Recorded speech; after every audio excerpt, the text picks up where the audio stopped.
Assalamualaikum warahmatullahi wabarakatuh. Pada pertemuan kali ini, kita akan membahas materi mengenai strategi penelitian dan perumusan masalah, fenomenologi, dan analisis naratif. Mata kuliah Metodologi Penelitian Kualitatif, dosen pengampu, Ibu Robia Astuti, Magister Pendidikan. Kami dari kelompok 3 yang beranggotakan Ajis Kurniawan dengan NPM 005, Fathul Hidayati dengan NPM 008, Winarti Agustina dengan NPM 040, dan Via Marlianti dengan NPM 004. Fenomenologi. Fenomenologi merupakan penelitian yang mencoba menjelaskan atau mengungkap makna konsep atau fenomena pengalaman yang didasari kesadaran pada beberapa individu. Kemudian, aspek penting dalam penelitian fenomenologi. Ini ada 4 aspek. Aspek yang pertama, partisipan. Sebagai sumber untuk mengidentifikasi atau melakukan seleksi tentang sekelompok individu yang mengalami langsung fenomena yang diteliti. Kemudian ada situasi. Penelitian fenomenologi perlu memilih situasi khusus yang dialami partisipan penelitian. Kemudian ada teknik pengumpulan data. Disarankan menggunakan independent interviews dalam proses mendalam tentang pengalaman masing-masing individu dalam penelitian. Selanjutnya ada prosedural deskripsi. Deskripsi fenomena secara umum menggunakan first person description yang menggunakan kata subjek personal tunggal, saya atau aku. Prosedur penelitian fenomenologi. Pertama, peneliti memastikan bahwa apakah rumusan masalah yang dibuat relevan untuk diteliti menggunakan pendekatan fenomenologis. Kedua, dalam menyusun masalah penelitian, peneliti menangkap fenomena untuk dipertanyakan maknanya bagi sekelompok individu yang mengalaminya. Ketiga, peneliti sejauh mungkin meninggalkan pengalaman pribadi terkait dengan fokus penelitiannya. Keempat, data fenomenologis berupa narasi deskriptif yang dikumpulkan dari cerita individu yang mengalami suatu fenomena yang diteliti. Kelima, proses analisis data yaitu data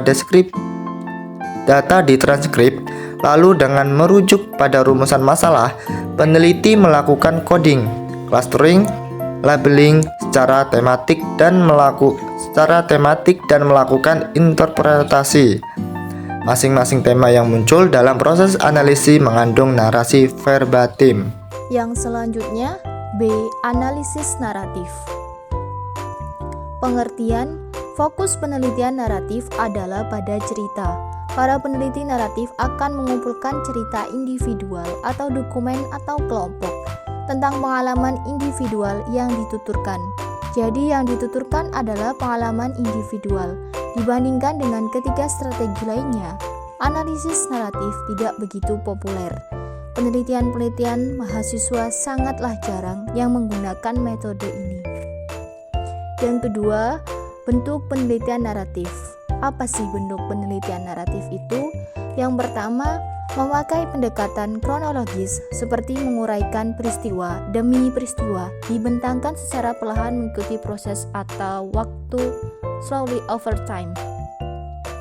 Yang kedua, narasi kehidupan seseorang atau the narrative of the life of an individual.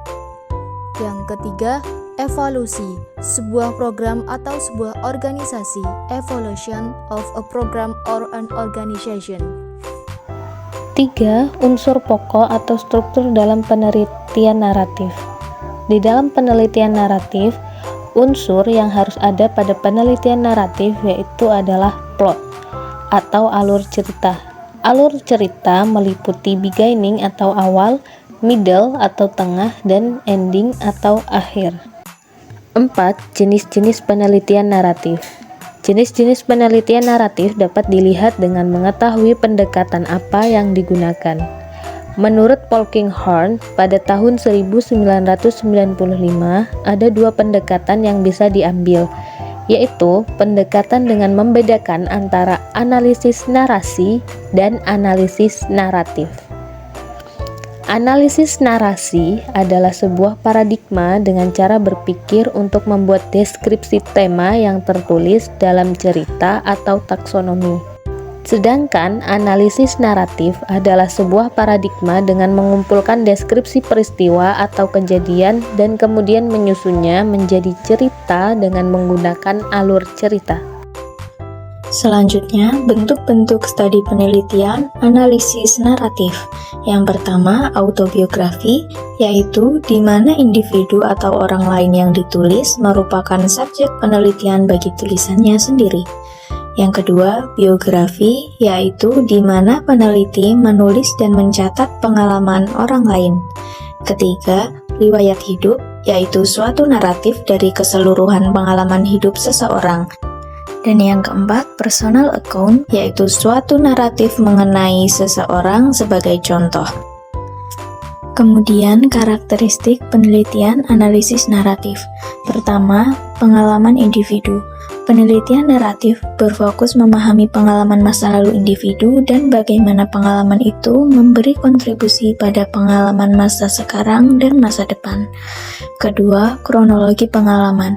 Kronologi yang dimaksud dalam penelitian naratif adalah peneliti menganalisis dan menulis tentang kehidupan individu menggunakan urutan waktu menurut kronologi kejadian. Ketiga, pengumpulan cerita. Cerita dalam penelitian naratif adalah orang pertama langsung secara lisan yang mengatakan atau menceritakan.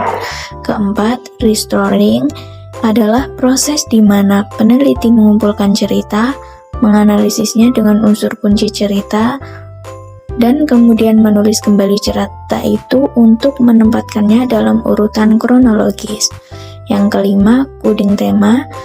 Peneliti naratif dapat memberi kode dari cerita atau data menjadi tema-tema atau kategori-kategori.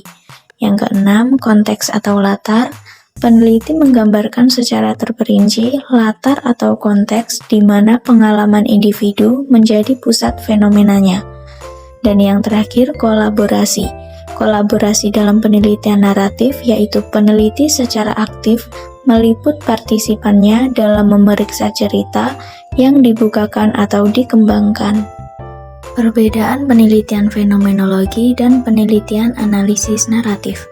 Fenomenologi lebih memberikan titik tekan pada pengalaman individu-individu, di mana pengalaman-pengalaman dicari esensinya. Sebaliknya, analisis narasi mencari pengalaman individu ataupun kelompok individu, tapi lebih ditekankan adalah cerita atas pengalaman itu. Demikianlah pemaparan materi dari kelompok kami. Apabila terdapat kesalahan kami mohon maaf. Wassalamualaikum warahmatullahi wabarakatuh.